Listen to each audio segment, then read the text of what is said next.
we've got Katy Owens with us, candidate for Senate District 19. Welcome, Katy. Thank you. Appreciate it. So first, let's just talk about Senate District 19. It's got a little bit of a goofy shape, so It is. tell us where that covers. Yeah, so it's a nice little reverse Pac-Man monster. So it covers Weber, Morgan, and Summit counties. So up here in Weber, I've got North Ogden, a little bit of Harrisville, a little bit of sort of northern Ogden proper, all of the Ogden Valley, and then it swings over into Morgan and Summit counties. Yeah, so it sort of follows the lines of House District 8 and House District 7, except for it doesn't really exactly follow those lines. It doesn't exactly follow any lines. Yeah, Right. I've got 6 House districts within my Senate district. Wow. So yeah, I've got 7, 8, 9, and then 28, 53, and 54. Wow. And so we've talked before on the podcast about some stuff, but let's just kind of talk about some of the things that you've been focusing on in your campaign. Yeah. So first, we were just talking about redistricting. Will you kind of catch me up on where we are with that and sort of why it's so important right now? Yeah, absolutely. So the district lines, you mentioned that my Senate district contains 6 different House districts. And so redistricting happens every 10 years. It happens after the census. And so we're going into a redistricting year in 2021. And so they redraw the lines. The legislature redraws the lines. And in 2018, we actually passed a ballot measure that required an independent redistricting commission, which still exists. But like they tend to do, the legislature messed with that ballot measure that was passed by voters, and they took some of the teeth out of it. So there was a requirement that the legislature had to meet certain standards and do certain things when they were redrawing the lines, and now they don't have to do a lot of that. So it remains to be seen sort of what that process is going to look like. So I'd really like to see lines that are fairer, lines that are a bit more competitive. The legislature right now is not representative of the Utah population, partly because of the way that the lines are drawn. So go ahead. Sorry. So I just wanted to follow up on that. So tell me, the ballot initiative passed. But there is is there an independent commission now? There is an independent commission, but it doesn't have to follow certain guidelines. Correct. Yeah. And how? What they did is they changed it to you shall do this, so you must do this, to you may do this. Oh. So the commission still exists and it will still draw lines, but it doesn't have to follow the standards that were set, and the legislature can say we're going to take it or leave it. And how are we assured that that's independent? Who's on that? Yeah, well, it's actually, so they haven't chosen the members yet because they'll do it in early 2021, but it is pretty balanced. It's I don't remember the exact makeup, but essentially both of the political parties have a say, and then the legislature, whoever's in charge of the Senate has a say, who's ever in charge of the House has a say. So there is some balance to it, but the big issue is that the legislature isn't going to have to take what they decide. So we're going to have to keep an eye on that. I think it mostly needs vigilance, but that's one of my motivating factors is I want to be in the legislature to be a voice for that, because I really do think we need fairer lines. Absolutely. Yeah, and not these wonderful little gerrymandering monsters. And I forgot, just because we've talked before, but will you talk a little bit about your work history and your that's it. Well, yeah, one of the reasons that this is important to me is because this is what I do professionally. So I study election administration policy. So it's been a really crazy year. So this is a really interesting topic anytime, but this year we've been trying to figure out how to do elections with a virus and where you have in-person locations that may not be safe.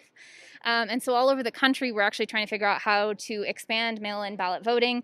And despite what some people say, that's not actually a partisan thing. It's both Democratic states, Republican states. Everybody's basically saying this is the best way to vote right now because it's the safest way to vote. Mm-hmm. You don't want people packing a polling place, standing next to each other in line. It's just not a safe way to do things right now. So Utah, we've done by-mail voting for a long time now. We do it well. It's very secure. But that's the sort of thing that I study is those policies all over the country. I've actually done a little bit internationally as well. And so that's why redistricting is particularly close to my heart, but also how elections are run. But yeah, in Utah, we do a really great job at it. I'm more looking at some other states this year. It's been a little crazy, but. Well, and so speaking of Utah doing a great job, let's talk about COVID response a little bit. So you've got school-age children, right? Yeah. And are they going to school? Yeah, so my daughter's a second grader, and we actually have her, so in our school district, we had a choice between all in person or all remote. We didn't have a hybrid option. Oh. And so we actually chose remote with her for a number of reasons. So she's doing remote online learning. Part of it was an effort to keep our family safe. We have members of our family who are very involved in my kids' lives who are high risk. My parents, for instance, are very involved in their lives, and they're older. And there's other members of the family that we just didn't want them being vectors of bringing it home. Oh, yeah. So we chose a remote option with my daughter. I'm actually really happy with it. And it's partly, again, it's a very personal decision. It worked for us because I'm a consultant. I can kind of set my own hours. So I have the ability to sit there with her and help her through it. And I know not everybody does have that, which is tough, but it's worked very well for us. She's also a very, she's got an iPad and she films herself. So she films herself reading, and she'll film herself doing a science project. Yesterday, she made a crane habitat, and she sent a picture to her teacher, and she just loves it. So that's worked well for us. And then I also have, my son is 4, and so he was going to go into preschool this year, but we've kept him home instead. Do you think that the legislature can or should have a role in any of that? You know, it's tough. I think we need to show leadership. I think we need to be role models. So, for instance, I model wearing the mask out in public, and I do that for my kids. And I think the legislature should be modeling that. Yeah. It's tough because to some extent it is a local issue because, like in Summit County, for instance, where I live, in the winter, we had a lot of people that were coming into our county, and we were a hot spot. Like, we were top 3 in the nation at one point.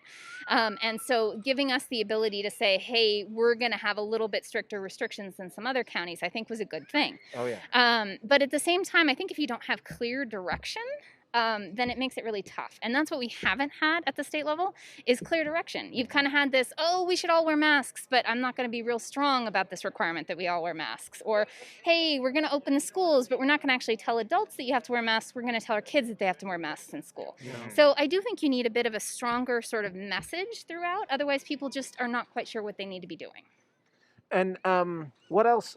What are the other issues that you're trying to bring to the campaign and make people aware of? Yeah, well, I mean, education is big for me because I'm at this point in my life where I had to make this decision. And it was really tough. It was tough over the summer to figure out, like, what are we going to do? And both as a candidate and as a parent is how are we going to deal with this situation? I'm also worried about healthcare because we've seen during this pandemic, if you lose your job, you lose your healthcare in a lot of cases. And so do we have the safety nets in place to be able to make sure that people can get access to the healthcare that they need? Can they get tested for COVID if they need to? I think we're having a lot of situations now where people are even afraid to go get tested because they're afraid to have to be quarantined or to miss work. And we just need to look at how we're supporting people, how we're propping people up right now. And I don't think we're doing that sufficiently. I think we're leaving people behind. Well, all right. Thank you so much. Ow, I just bit my tongue. I'm sorry. I'll take it, John. I'll take see. it. Katy Owens, Senate District 19. Yep. Senate District 19. So make sure you get out and vote for Katy. Thank you so much. Thank you. I appreciate it.